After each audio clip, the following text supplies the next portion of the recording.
welcome to another episode of A Rehab Diary, this series. Now, we are episode 16, and today's episode is going to be incredible. I'm joined today by Tara, who is the founder of the Tara Clinic. This episode is going to be completely refreshing, and it's going to be one that dives into personal growth and recovery. Now, Tara takes a modern, evidence-based approach to recovery, and she focuses on understanding the mind, behaviours, and patterns that influence the way that we live our lives and make choices. Now, Tara is a psychologist, and her mission is to help people create meaningful change, and this is done through a form of flexible self-awareness. I love that word that she's going to use today, flexible.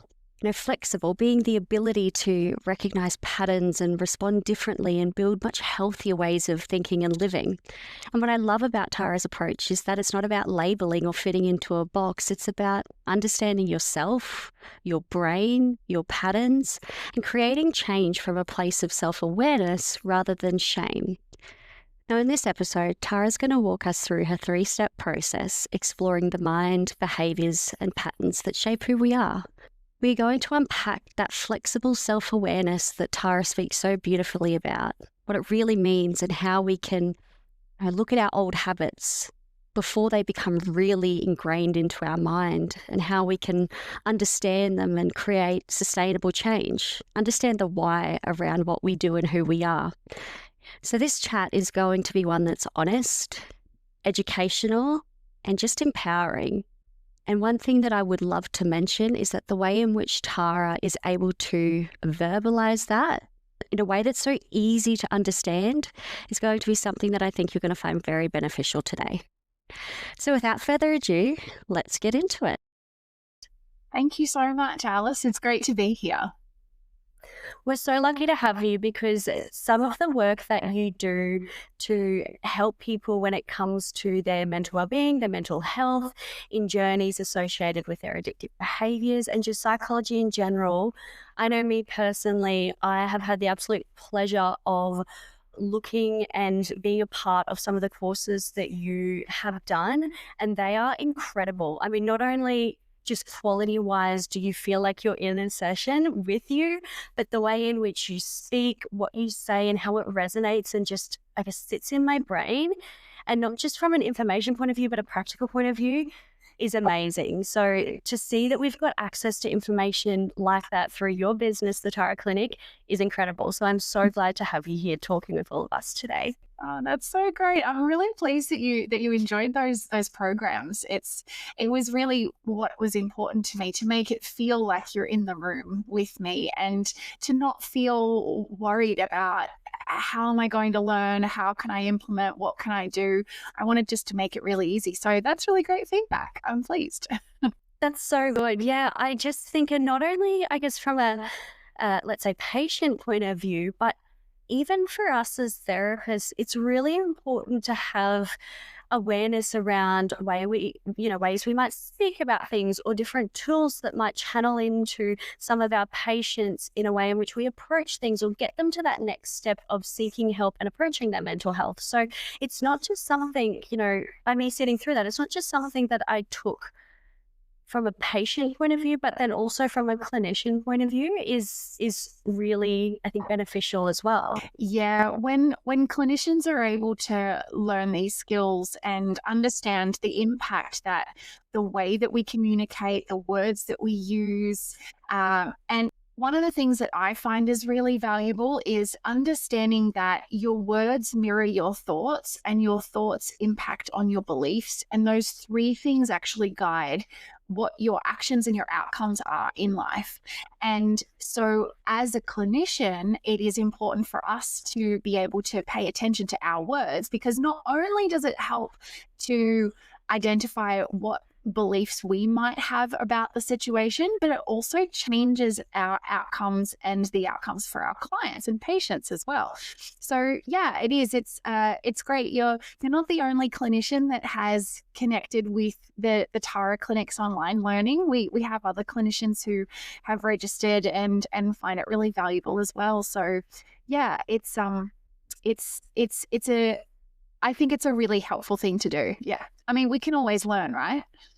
Exactly. It definitely never stops, and it never it never changes.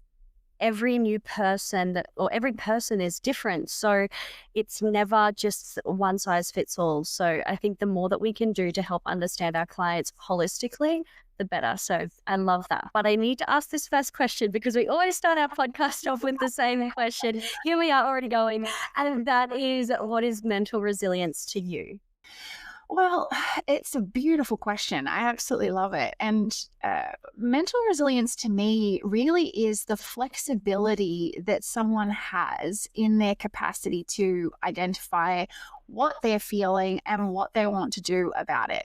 Because when we have rigid thinking and rigid belief systems, it's kind of like, if you think in nature, bamboo is one of the strongest natural forms other than, spider webs, but let's just stick with bamboo. So bamboo's strength actually comes from its flexibility. If bamboo was rigid in its form, it would snap. And the flexibility that it has actually allows people to use it for industrial scaffolding. And it's just incredible to see that when we have that flexibility of structure, or that flexibility of mind, or that flexibility of belief, it can actually bring so much more strength to us than when we're really rigid in our thinking. And therefore, either we come up against walls, or when people are coming to us, they're coming up against walls. So yeah, resilience to me is all about how flexible you can be with the sort of exploration of yourself, your mental well-being, the language that you use, if we come back to what we were just talking about, and yeah, just being open really to learning new things. I've asked a number of different people that question, and every time I get a response, I love it for its own unique way. And I've never thought about mental resilience being flexible, but it couldn't be further from the truth. I think when you think about challenges in life and certain things that are inevitable, it's never, one way and the highway and that's it. It's constant, adaptation. It's constant allowing your body and your mind to adapt to different parts of your life, different changes of your life, the good, the bad. And I think framing that, in the word of flexibility is a really nice way to look at it, because it also, I guess to me, I interpret that in a sense of, it takes away the pressure of keeping it rigid. I think sometimes when we have a plan or we have a way of, handling a situation, it also allows us the ability to be open to figuring out new ways to do it, and how tricky it is, or how much pressure we put on ourselves to handle it in a way that we only know how. And apart from that, we fall to pieces. It allows for a little bit of almost relaxation when you say flexibility, and I've never thought about it that way.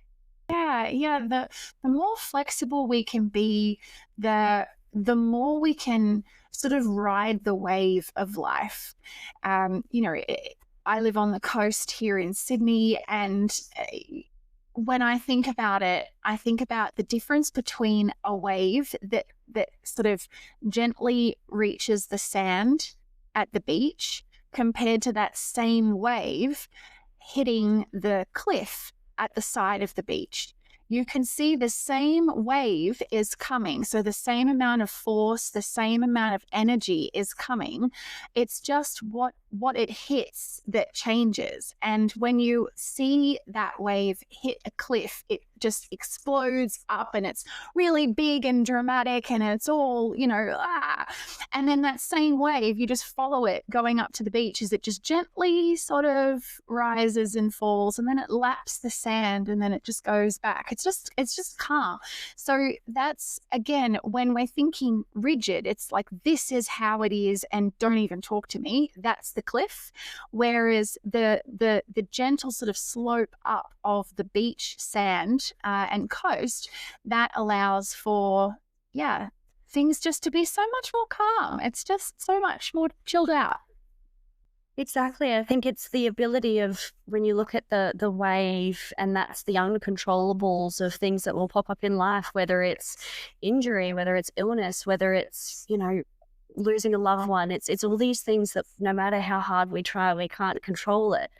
But we can control how we react to it, and I guess accept that and welcome it in a way, and then find the strategies that allow us to handle the situation. But then I guess you could also take that analogy and you look at waves that come in with, no resistance. And what does it do? The beach stays normal in a sense, or it stays like a normal beach. Whereas when you have that constant hitting, you get erosion, you get things that, that flow on effect that aren't always positive or aren't always natural. And yeah, I really like that analogy. And I'm sure, with a lot of what you do, being a psychologist, that would be something that you get to, individualize with people every day when you work with them. Tell us a little bit more about that. Mm. Yeah, I mean, there's so many ways that the wave analogy can kind of link in to the work that I do. And, one is managing cravings, one is how we manage big feelings, because big feelings are basically the trigger for the majority of, substance use and other addictive behaviors. Because really, okay, I have a crush on the brain. It's my favorite thing on the planet. I absolutely love this guy that's in our head. And there's three main sections to the brain that I talk a lot about. And, I'm not a big words person, so I don't talk about the specifics and the names because all of that is just too long in the brain. They're very big words. But you've got the back bit of the brain, which deals with literally keeping us alive as an individual or as a species. So that part of the brain is, your heart rate, needing to pee and poo, sex drive, hunger, thirst, core temperature, right? Literally keeping us alive. Then we've got the front part of the brain, and that part is really all of our higher order thinking. So problem solving, conflict management, personality, language, motivation, all the stuff that makes us really human is at the front of our head and our brain. In the middle, attached to the bit that keeps us alive, that is the section where our threat response is held. And so our threat response is switched on when it perceives a threat. And so that word perceives is the most important part, because our brain is so old that it doesn't even understand what indoor plumbing is, right? Like the poor guy, it's got no idea what a traffic jam means, or, rolling your ankle and having, sort of ongoing pain from that in your practice. It sees those things as life-threatening problems.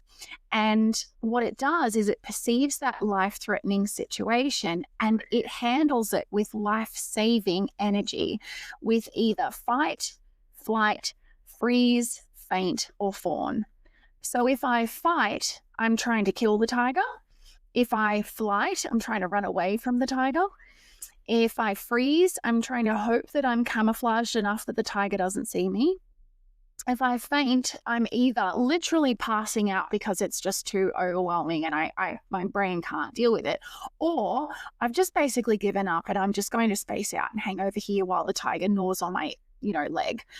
And then fawn is I'm going to either try to make myself look really cute for the tiger so that it doesn't eat me, or I'm going to try and make myself useful for the tiger, maybe give it food. And when we think about those five things and the fact that that part of the brain is switched on when it perceives a threat, any form of discomfort back in, the days of saber-toothed tigers trying to kill us, that basically equaled death. Because if we were cold, we could die. If we were hungry, we could die. If we were kicked out of our group, we could die. And so that part of the brain is very rigid. It's very reactive. It perceives something and straight away jumps to the worst case scenario. There's no thinking involved because when that part of the brain is switched on, it produces a whole heap of chemicals, which I just call mush. And mush switches off everything that I don't need to run away or fight the tiger and switches on everything that I do need to run away or fight the tiger. So the front part of the brain, the part of the brain that deals with logical thinking, with problem solving, with all of those things, that logical part of the brain, it gets switched off when our threat response is switched on, because logic takes time. It's a response to a situation, whereas the threat response section of the brain is reacting, right? It's very fast. It's just straight in there and it does it. So when we're thinking about flexibility and when we're thinking about how that is helpful in terms of resilience and resourcefulness, we're wanting to bring that front part of the brain online as much as possible. And so the way that we do that is through understanding and learning that these different forms of discomfort that we've been experiencing in the past are actually not life-threatening. Now, sure, with our logical part of our brain, we know that it's not life-threatening. We know that, being in a traffic jam isn't going to kill us. And we know that, public speaking isn't going to kill us. But the way that we use the tools and the strategies to be able to teach and train and implement this front part of the brain to kind of take over a little bit more, the more flexible we are, the more resourceful we are, the more resilient we are, and the more calmer we are. So yeah, I guess that's kind of how we work with people, is helping them to understand and learn the skills and tools that they need to be able to lean on their sort of more human part of the brain and calm down that lizard part of the brain. Just be like, mate, it's all right. We're not going to die. It's okay. And there's so many different avenues that I guess that trigger to our reactive component of our brain that can be brought to life, whether it is pain, whether it is, an event in our life. We have that primal instinct that, like you said, life has changed far too quick to not marry up with what our brain is actually meant to do. And having that awareness and knowing that, we don't have this trigger anymore, but this is how our current triggers present, and this is the response from our body. It gives us that little bit of an ability to work with and, I guess, strengthen or enhance our natural primal instincts to work in a way that's then very healthy. So I guess with that, and linking that through to, and the area in which you work quite prominently in, which is that addictive behaviour side of things, is how do you find that, people that have these triggers and reactions, how do you find that links through to them leaning into addictive behaviours? Well, the short answer is addictive behaviours work, right? They work really, really well, and they work really, really quickly. And so if we think about, back in the ugh days, that part of our brain really wanted to know what's the quickest and most consistent way of handling this life-threatening situation that hasn't killed me yet, right? Like how have I done this in the past and it's worked and it's helped, right? Back then, I don't usually like to use 100% words, but in this situation, I probably would, right? Like back then, all problems were immediate problems, right? The idea of forward planning or strategizing, those sorts of things probably weren't that common in, saber-toothed tiger days, right? So the problems that they were dealing with were immediate. The tiger was in front of me. I need to deal with this tiger. Once this tiger is dealt with, I no longer have that problem, right? Or if I was cold, I need to solve the problem of me being cold right now so that I survive. I find a cave, I create fire, I, wrap something around me, I've solved the problem. So the way that the brain developed is it squirted out mush, which is there is a problem that's going to kill me. And once that problem was solved in that moment, the brain squirted out dopamine, which is a really happy hormone. It feels really good. And the reason that that one gets squirted out is because the brain wants to remember what it did that helped us to survive. And so if it feels really good, we're more likely to do that again. So when it comes to addictive behaviors, it actually links directly into the dopamine pathway in the brain. So when we are experiencing a craving or an urge, the brain perceives it as a life-threatening situation. We then do the activity, so drink alcohol, use drugs, watch porn, do gambling, whatever it is, which then brings in the dopamine into the brain, and the brain goes, yay, we lived again. So it just becomes that sort of repeated cycle of life-threatening situation, experiencing a craving or an urge or stress or depression or pain or whatever is the trigger, life-saving activity to do, drink alcohol, whatever it is, yay, we survived. But the problem is that our problems today are not most of the time immediate problems. The problem is not the feeling of stress. The problem is what has created the stress. So when we're using drugs or alcohol or other behaviors that are addictive, we're solving for the symptom, but the brain thinks that we're solving for the problem. So what recovery, when done, more sort of comprehensively really looks at is we don't look at, so for example, at the Tara Clinic, we don't look at trying to stop the addictive behavior. Rather, we look at identifying what's the driver behind that behavior, and let's solve for that first. Because the reality is that these big feelings that you've been having, whether it's pain or stress or, loneliness or boredom, if we take away the way that you've been coping with that without giving you other skills to cope with it, it just becomes, one, scary for the person, because how am I supposed to deal with all these big feelings now when you're taking away the thing that's quote unquote helped? But also it means that your experience of distress increases, and that leads to more substance use, more addictive behaviors. So then people get into this shame and guilt cycle because they're not in the recovery process that works for them. So yeah, it's a simple process to go through. It's not easy, it's simple, though it does take a little bit of time to kind of, from a clinical standpoint, to understand really why this problem has developed in the way that it has, what the problem actually is, and then how to overcome it sort of more in the long term. And yeah, that's, I guess, why we do things with our 3-step blueprint, because we go through those 3 steps just to help people go, oh, now I get it. Okay. And yeah. That was honestly worded incredibly well in the most easy to understand nutshell.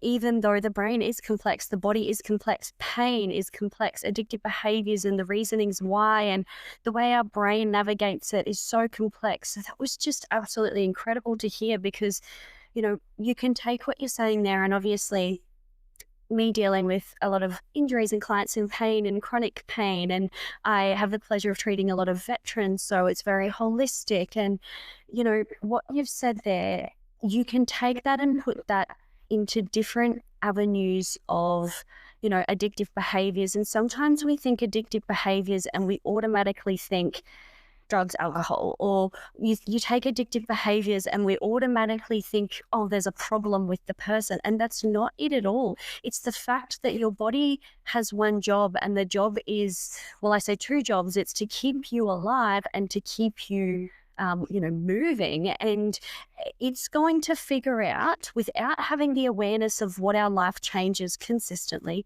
it's going to figure out how to do that in the quickest, easiest, most resourceful way possible.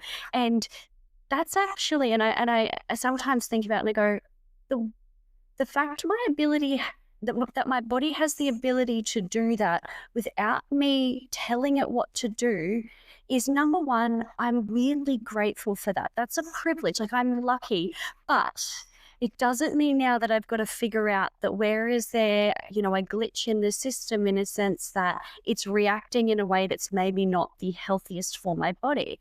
And the way in which you worded it, what you said before about the importance of our words, was that the words that you chose to use allows you to feel completely okay with what your body is actually reaching for or doing. So when you said about it's not easy, but it's simple, someone can hear simple and go, oh, well, what's wrong with me? Because if it's that easy, why can't I do it? It's not that. It's the fact that the process is actually, that cycle is actually rather simple to make a change, but it's not easy. And they're two different things.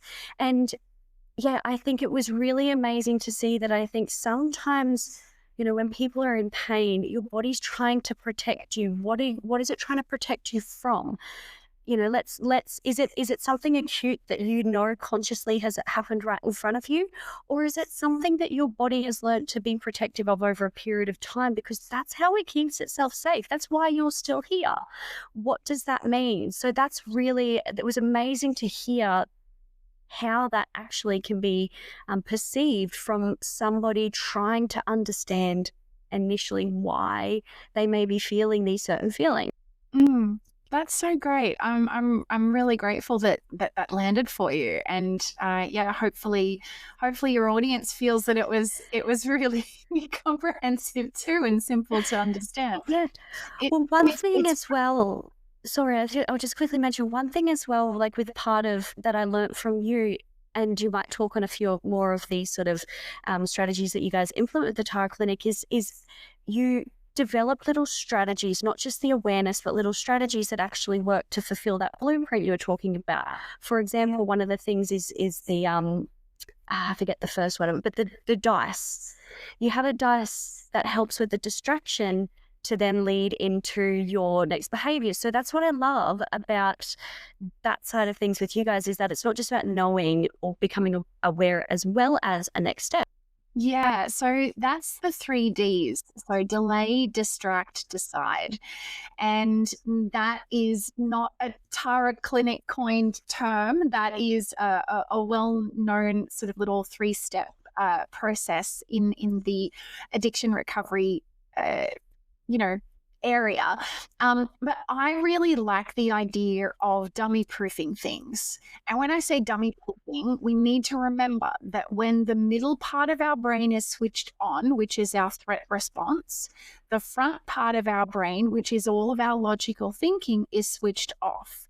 So now our brain is in dummy mode. Right? It's in dummy mode because it's not really working things out. It's just acting. Okay. And so when we're in dummy mode, we want something that takes away the need for us to remember, the need for us to think and strategize and figure it out, because that part of the brain is switched off. It just is. So having a physical dice with, on each side of the dice, you've already written some form of a distraction technique or a practical activity to do. So, for example, some of the really great ones that are usually pretty easy and pretty accessible most of the time is go and brush your teeth. Now, as long as you've got a toothbrush and some toothpaste and some water around you in some form, you can do that. By doing that, it changes the taste in your mouth, which then changes what your brain is focusing on. And usually it's sort of like a strong taste, right? Like a minty taste, or, something that's sort of almost sort of shocks your senses a little bit. And by doing that, it gives you the opportunity to kind of unhook from that habitual sort of process of, I feel this symptom, I do this activity, I get this short-term outcome. So I feel pain, I take more painkillers than what I'm prescribed, I no longer feel pain, right? So that is great in theory, but I imagine that you probably talk about the potential impacts of taking too many pain medication and how that actually can reduce how well we heal. It can increase how long it takes to heal. It can impact on sleep, which impacts on healing. So all of these things are actually problematic for the actual problem, right? So when we've got if pain is the problem, one of the things that I talk about with clients who come to the Tara clinic with wanting to overcome their problems with pain medication specifically is being able to learn the difference between physical, this is just a term that I use, physical pain and perceived pain. So physical pain, I talk about it as in this is actually happening, right? This is pain that is happening because it is actually happening. Perceived pain is the pain that we have grown used to expecting, which therefore then creates the feeling of that pain. So we had, there's one client in particular pops up into my mind. Their view was that if I didn't take this pain medication when I first woke up, the whole day would be awful. And I would ask questions like, okay, well, when would you next take your pain medication? And they would say, oh, no, it lasts all day. And then I had to explain that actually that's not how pain medication works. It has a half-life, usually of about 4 hours. So if you're actually experiencing pain when you wake up and you're not doing anything else that's different, chances are you would need more pain medication at that half-life point. So if you're not, then this is pain that you believe is happening in your body. So let's do some other activities that you've been suggested from, your physio or your doctor or whoever, and look at figuring out whether it's physical pain. So are we actually hurting right now? Or is it perceived pain? I just believe I'm hurting right now. And, within a very short period of time, by using their dice of having different distraction techniques or different management techniques around, breathing or movement or, heat or cool or, all those different things that, were prescribed, he was able to go, I actually don't wake up in pain. What? I've been waking up in pain for 15 years and now I don't because I don't believe I do anymore. And so again, it's just that ability to kind of go, well, hold on a second. What am I actually experiencing in this moment? And that requires the front part of the brain to be switched on to be able to ask that question and to look at that question. So we need to be doing strategies to help bring that part of the brain online to then be able to have, those next steps. That's actually a lot of people, and that's a very common thing that I hear a lot of in my clinic, in a sense of if I've taken my pain medication in the morning, I'm good for the rest of the day. Or if I don't, I know that I won't be able to do X, Y, and Z, or I'm fearful that, pain will hit me 10 times harder, or it's a form of almost control as well. But that behavior that within that loop that it feeds into it can be very challenging, and it can lead to a lot of other, like you said, it has that cascade of effect with health issues. So that's really interesting, because even though you say, you had a client that come in and said that, I actually hear that every day. So that is really interesting to take it from that point of view, because I know with me, I have, I've sort of got this tube to do with my sinuses and ear that can't be fixed, but I get frightened that when that happens at a time when I, maybe need to do a podcast and I can't hear, and what it does is you then start thinking, well, there's a problem, I need to fix it, but there's no problem. It's just, you've automatically gone down that path. So, and when you look at pain's scary and it's awful, and it's something that, like you said, puts our mind in a state of needing to fix the problem. But sometimes if we can interrupt that pathway, then we're not actually focused or preparing for that problem to come. We're actually just, living our life in that aspect. So, and that's something that, your body also needs to relearn as well. Absolutely. The relearning process is probably the biggest challenge, and that's where flexibility of thought is so valuable. So I guess one of the ways that I like to help clients first is to understand that this is what your brain is doing, this is what your body is doing, and this is how they talk to each other, because there's different symptoms. And I don't want to take up too much time of your podcast sort of going through all the physical symptoms that your body experiences, but they're all really valuable from an evolutionary point of view.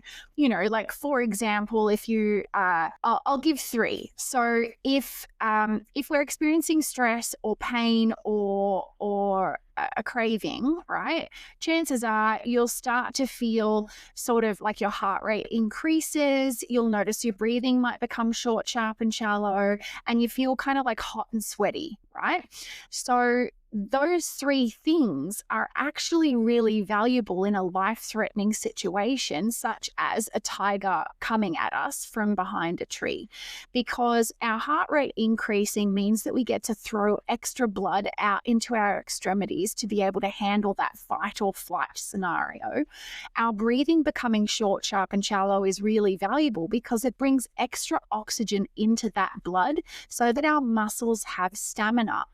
And then the third is getting hot and sweaty is really helpful because, one, it makes me slippery, so I'm harder to catch. And two, it is our natural air conditioning system. And if our body overheats, we can actually die. That's why, it's important to manage fevers well, right? So we get sweaty so that we cool ourselves down to be able to manage that threat. So these are all things that are actually valuable, and they're telling you that your brain has perceived a threat. Now, in today's world, we probably experience those sensations in a lot of different scenarios. But here's the thing. The only thing that's stronger than your brain chemistry is your mind. So what we focus on, we create more of. And what our belief is about a scenario is what we experience. So, for example, that heart racing, short breaths, feeling a bit hot and flustered, if we see someone that we think is ridiculously attractive and they look at us as well, and we're in a situation where we might want to, go on a date with them, those sensations are all going to be happening. It's just the way that we view those sensations that's changed. So it's important, from my perspective, it's important for the person, the client or the patient, to understand how these two things are talking to each other and what they're doing and the purpose behind each of these things, because fear is linked to death when it comes to the brain's view on things, right? So if I'm scared of something, it could kill me, right? It's very dramatic. Just think, the Bold and the Beautiful kind of level of dramatic, or Keeping Up with the Kardashians for the young ones, right? Like, our brain is very dramatic. The moment it perceives something, it's like, worst case scenario, let's just lose our mind. But instead, we need to go, well, hang on a minute. Let's be more cool, calm, and collected. And I don't know, think, Bondi Rescue, right? Like the surf lifesavers, they have to go out, they have to figure it out. They bring the person back in and they're all cool, calm, and collected, right? That's what we need to be for our brain. And the best way to do that is through physical movement, because it tricks the brain into thinking we've killed the tiger or we've run away from it. And also mindfulness exercises, because the way that I teach it is a bit different to sort of the average clinician. I teach it in a 5-step process to mindfulness practice, because when we go through those 5 steps regularly, it actually helps to create a system that can be transferable in other areas of your life. So, for example, step 1, focus on your breath. Step 2, get distracted. which is one of the things that most people say, well, I can't do mindfulness or meditation because my mind doesn't shut up. And I'm like, fantastic. That's actually step 2 of the whole process. So you're doing great. We just need to get you into step 3. So step 3 is notice that we've been distracted and name it. Name it without the story, without the drama. Just name what you've noticed has distracted you. So for example, you might say planning or worry or hungry or pain, right? You just notice that you've been distracted and name it. Step number 4 is make the decision to return to your breath. And step number 5 is actively follow through and return to your breath. Now, when you practice those 5 steps regularly over and over and over in, say, 3 minutes of a mindfulness practice, 5 minutes of a mindfulness practice, half an hour of a mindfulness practice, right? As you continue to practice that, you can start to use that same process in other areas of your life. For example, step 1, I'm focusing on this project that I'm doing at work. Step 2, I get distracted by, gossip. Step 3, notice that I've been distracted and name it. So what's distracted me? Am I feeling tired? Am I bored? Like, what's actually going on here? Then we make a decision. Am I going to return to this project that I was doing, or am I going to take a break? Or am I going to go for a walk, right? Or am I going to ask for help? And then simply follow through. And when you're doing that in basically any area of your life, you've created a system that is almost infallible.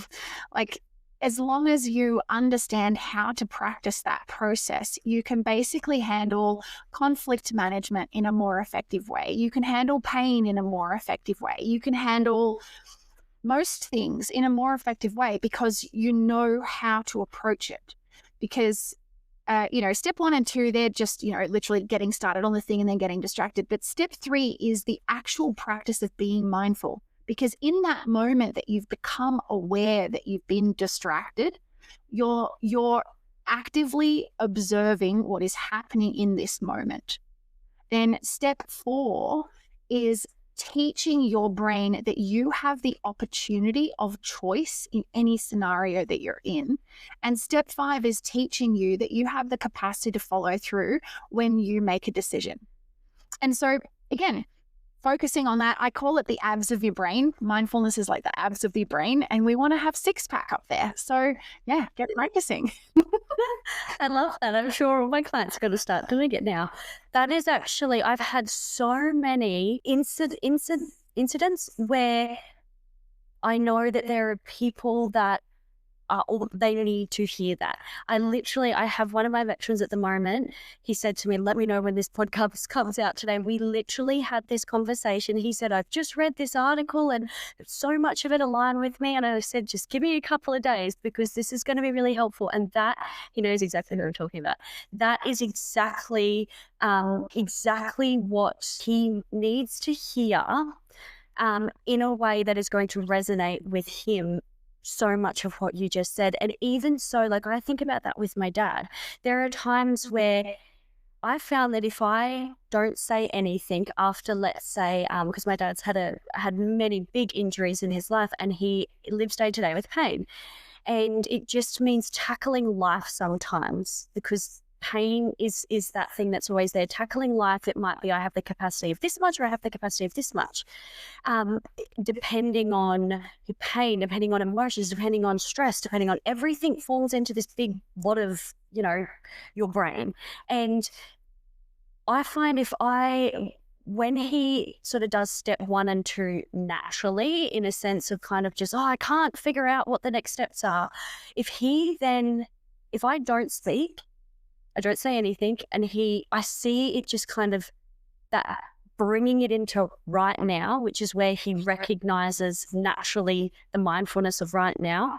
His response is a lot more of that logical, I have control right now. It's kind of like this out of control, making aware of that thing right now that he naturally does, and I just do it through pause. I mean, it's probably different for everyone. When he realizes the now, his response to that is actually very smart, in control, next step. And that's what I really love about, like, when you said a lot of people struggle with mindfulness because they can't switch their brain off, and you said perfect. A lot of people don't know how to go about that next step. So it really brings it back to the normalcy of, that head, noise, and the reason why we should be doing that. Because sometimes, and I know with me, until, listening to more of your stuff and more around mindfulness, is that the problem that I have that I think might be stopping me is actually reframe it, the thing that I'm doing it for, and the thing that's actually part of the reason. So yeah, it was, oh, I just had so many different things pop into my head when you were talking about that, because I think too, like, with pain and external noise, I wonder how much, we just live in a life now with so much constant external noise and expectation. And I've got to be here. And if I put myself in Dad's shoes, in a sense of, I've got the farm's doing this, and the block's doing this, and the tractor's doing this, and my pain's here. Like, we live in, there's so much external, social media, everything. And, we lose sight of the ability to reason because we're just bombarded with so many different things, and it aids in that level of stress. And there's probably never a better time to develop that, 6 hours. I remembered it because you said 6 hours. The 6-step system more than now, to actually allow us to tune into that logical brain. And, we think about, I'm just sort of thinking about a bunch of my veterans now, just in a sense of, I feel like sometimes, people talk about, let's say, PTSD and chronic pain. It's like, oh, yes, there's a link. And it's like, but that doesn't make any sense. It's actually harmful. Like, it doesn't make any sense. I get it, yes, but it doesn't make any sense, because one of my veterans said to me one time, he said, we get broken down to be built up. These people have been habitualized almost in this environment that is really primal almost. And no wonder, there's no strategies to, or no approach. And sometimes it's just the lack of, not knowing that there is, or there are different ways of looking at it, where when we look at their pain, you have literally been, primed to work exactly how a pain response should probably be used with environments. So there's so much of what you said there was just so, it just hit home. That's fantastic. And, pain sucks, right? Like, it really, really sucks. And the reality is that our brain wants to move away from things that suck and move towards things that are awesome, right? And so whatever that awesome thing, or whatever it is that we do that brings forward awesome the quickest, is what the brain is going to try and remember to do next time. And, that's about managing fear. That's about managing anger. That's about managing pain. It's about managing really everything. And, if I loop back to something you said earlier, is that there has been this narrative around people who live with an addiction saying that they're somehow weak, stupid, or defective, right? That there's something wrong with them. But the reality is, it's just that they have found a very useful, in the short term, solution to a very big problem that we just haven't, we've had a little gap in our skills or our knowledge or our understanding of what's really going on. And when we fill that gap with the knowledge, with the skills, with the understanding, most of the time, the addictive behavior drops off on its own because it's no longer needed. Because now we're solving for the actual problem, right? So with the people who are waking up in the morning going, oh, I'm definitely in pain and it's going to happen. It's like, well, hang on a second. Let's just pause for a minute and do something different. And then let's do it with the openness of maybe there's another option here. Maybe there's another outcome. Maybe there's another solution. We're not swinging on the pendulum to the other side and being like, I never experience pain ever again. No, because that's ridiculous. That's not experiencing pain. There are people who have conditions where they physically are unable to experience pain, and they end up with severe injuries because they don't realize that they're burning their hand on the kitchen or something, or they've cut themselves and they're bleeding. They don't even realize because they're not feeling pain. So pain is actually useful when it's used according to its useful purpose, right? So each of the things that we experience, there is a reason for it. And when we have the front part of our brain online enough to be able to acknowledge that what is the purpose here? What is the driver here? It reduces the fear. One of the, really, really briefly, because, I'm mindful of the time for you, but, one of the things that I did, it was one of the most viral videos that I had on LinkedIn. It was a number of years ago. I woke up in what would be considered a panic attack, right? And I went through the process of what I was going to do. And then as I was outside walking, I thought, great learning opportunity. Let's film this. So I started filming it, and I think it's about a 25-minute video of me explaining what my body felt like when I woke up, what my thoughts were saying to me when my brain noticed those feelings, what I then said to my thoughts about the scenario, because I know what's happening, because I understand it as a psychologist.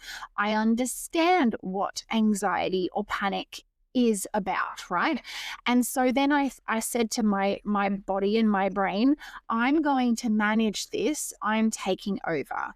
So I got changed.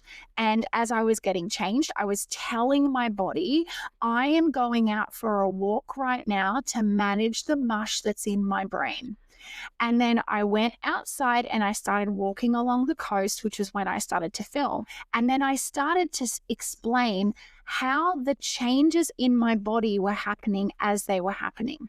I noticed that my chest was starting to release. I noticed my arms weren't shaking as much. I noticed the thoughts were changing from, oh my God, oh my God, oh my God, to, oh, look at that. Isn't that nice? Oh, calm, right? Like things were calming down. And the reaction that I received from that when I originally posted it was people were just saying, I didn't realize that all those things that you were describing actually aren't life-threatening. I just thought that I was going to die and it would make me panic even more. And I was saying, when I was responding to, the amount of comments that I received in DMs, I was responding saying the only difference between what you're describing and what I experienced was that I knew what was happening. So therefore I didn't panic. My body was hanging out in a panic attack, but I didn't panic because I understood what was going on. The same can be said for pain. When you understand what's happening, is it perceived pain or is it physical pain? If it's physical pain, do I need to change my mattress? Do I need to change, I don't know, whatever it is? Like, when was the last time you checked whether or not your undies actually fit you? Right? Because it's possible that you might be, cutting off your circulation or something because they're a bit tight. Right? And then that might be why you have leg pain when you wake up, So like, these are sort of the things. It's like, okay, what is it trying to tell me? What is actually happening here? Is it my brain telling me that something's happening, or is it actually happening? And with knowledge comes that power to be able to make that difference. And then you don't have to freak out. It doesn't have to be a freak out. We can do the activities that we know help, and we can do them in a structured and orderly way. And then, ta-da, you're fine. Sometimes it takes a little bit longer. Sometimes it's quite brief. But in the end, your brain will naturally come down, because otherwise you pass out. And when you pass out, when you wake up, you're usually down. So either way, your brain will just naturally come down off its little peak. So just give it time. That's it. It has its way of forcing to get to where it needs to be if it needs to, but it doesn't mean that's healthy. But I think with what you said there, the importance of understanding your individual mind, thought process, allowing your body to be a part of that, to know that your body is a huge asset. And even though it is the most connected thing with your brain and it's controlled by your brain, you can use it to help, turn up or turn down the volume, because it has its own power in itself. And sometimes, in aspects of pain or injury, we lose that sense of identity, or we lose that sense of trust in our body, because it might be the thing that causes us more pain. If doing that might cause pain, but it has a very beautiful ability to be. I always say to so many more people, I said, your body's stronger than you think it is. It really, really is. It has the ability, and I know that, we use my veterans as an example. If there was a man to have come in here with a gun and put it to my head, you would weirdly, even though you can't walk properly, jump off that bed and do what you need to do. So just know that your body is stronger than what what you might feel right now. And that's where the importance of self-awareness, developing that ability to, reflect on how you feel, how you have responded in the past. Know that those are then, or marry that up with then some education that you learn. Those are strategies. Those are normal primal instincts. Those are understand. Take the time to, be present with each one of those thoughts, to know why that occurs, how that works for your body. And so when you've reflected, or you have the ability to have self-awareness, I know with me, there are some times where things happen and it'll pop into my head later and I'm like, maybe that prevented that. Maybe that stopped from that happening. Oh, I'm really happy about that, even though at the time I wouldn't have a clue. So it's that ability for you to I'll use that word again, be present, but be present with your body and understand that my reactions, my actions, this was more of my logical brain. When that kicked in, what happened? Oh, I liked that worked well for me.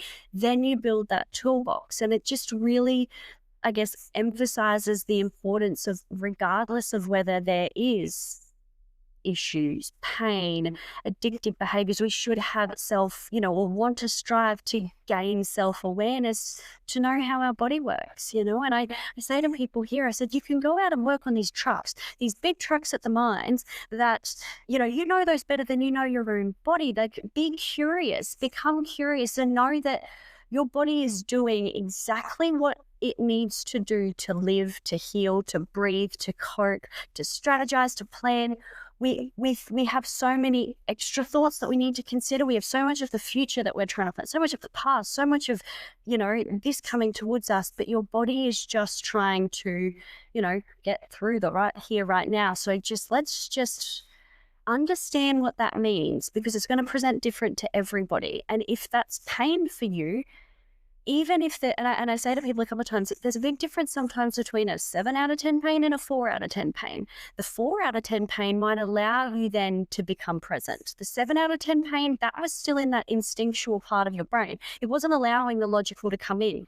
But if you at least not aim to get to 0, aim to get to 3, maybe then can we start adding in some other tools that then develop those behaviors to tap into that part of the brain that then you feel more in control or whatnot. So that's, I guess, the importance of emphasizing why working with someone like yourself, a psychologist who has the ability to make it very easy to understand. I think, we can have all this education, but like you said, big words are big words. We have this education that then, okay, now that resonates with me because it's initiated this thought response or feeling. And we should be incorporating that into our life to understand that, regardless of a problem, pain, disability, anything. It should be something that you want to understand pure out of curiosity to be the best version of yourself and be able to have the best relationships of yourself. And I know we've spoken ourselves about, different, I guess, in a relationship sense. And one thing that I said to you, I was like, I just love how, you were able to express that, but that came from a point of self-awareness. You could express what you need. You knew what your body needs. You knew what you needed from those around you because you have self-awareness. So yeah, I think it just really feeds into that and ties into that whole area of self-awareness and growth and resilience is it's not just fancy words that people do to, it's the fact that you are literally understanding your body and mind.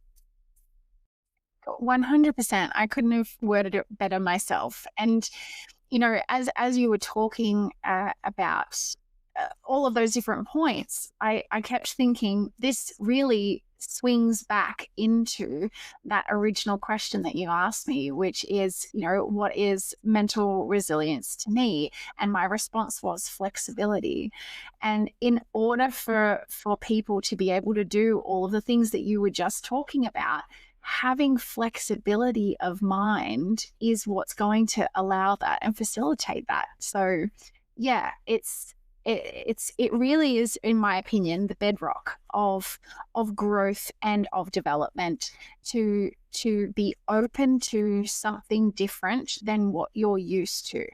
Right? That's really what flexibility is looking at things with a maybe or a might be or could be, right? That curiosity. That's really where you can find the gaps and the spaces to sort of slide in and get something different from your life, which is cool to me. I love that so much. Well, we've got to wrap things up. I could literally hear you speak all day, so we're going to have you on again, I'm sure.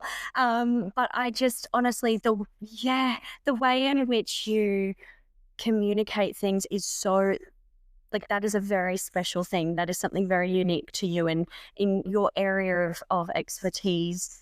That is the difference, I think, that you see change in people. So please just finish us up with, telling us a little bit about Tara Clinic, where people can find you, how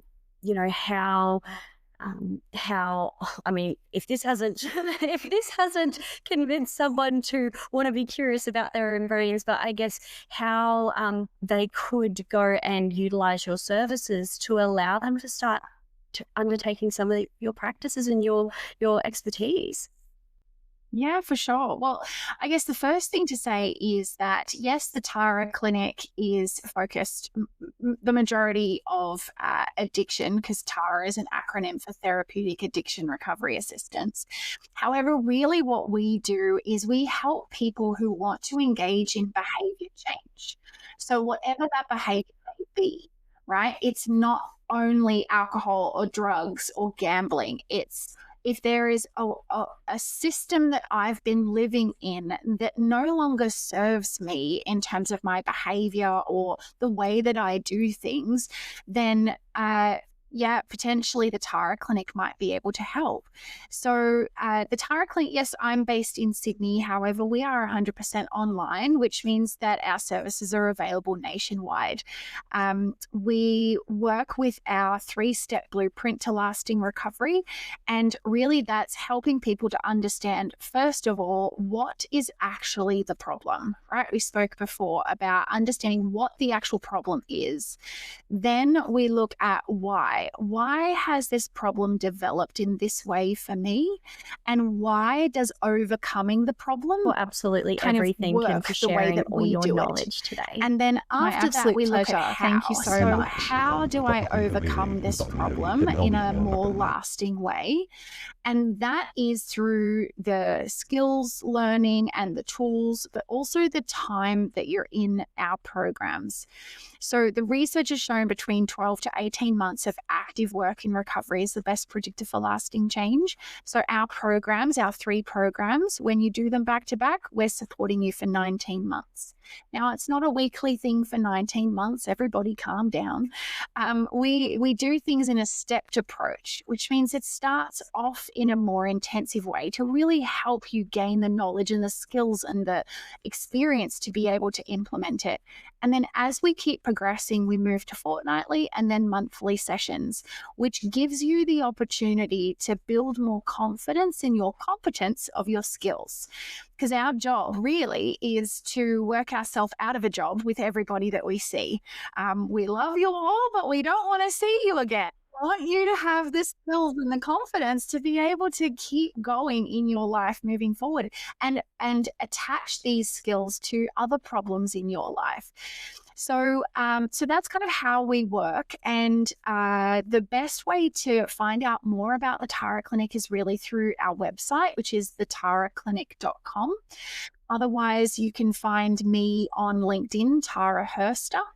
And simply, if you're interested in finding out whether or not the Tara Clinic might be right for you, you can book in a free personal recovery assessment just with the button on the website. Just book a call. You'll come through directly to me and I'll do your assessment to figure out, what's been going on for you, where are we at right now, where do we want to go, and is the Tara Clinic the most effective way of getting you there? If we aren't, I will be able to help guide you on what is potentially the most effective option for you. And that's probably the best way of going about it, is just simply booking a call, because like you said, everybody is so unique and different. So we want to make sure that everybody is receiving that personalized treatment and recovery. It's wonderful. We'll attach some links through to the bottom of the website, to the bottom of the podcast details as well. So it'll be all there nice and easy for people to go through and have a bit of a look at everything that you guys do.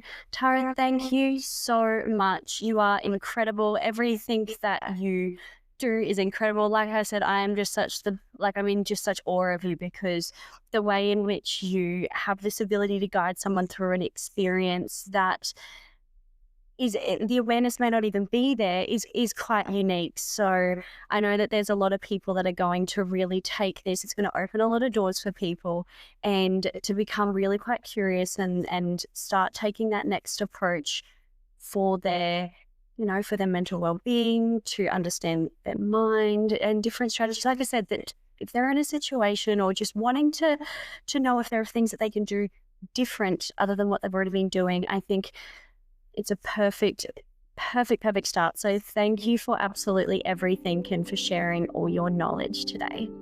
My absolute pleasure. Thank you so much. A Rehab Diary. This series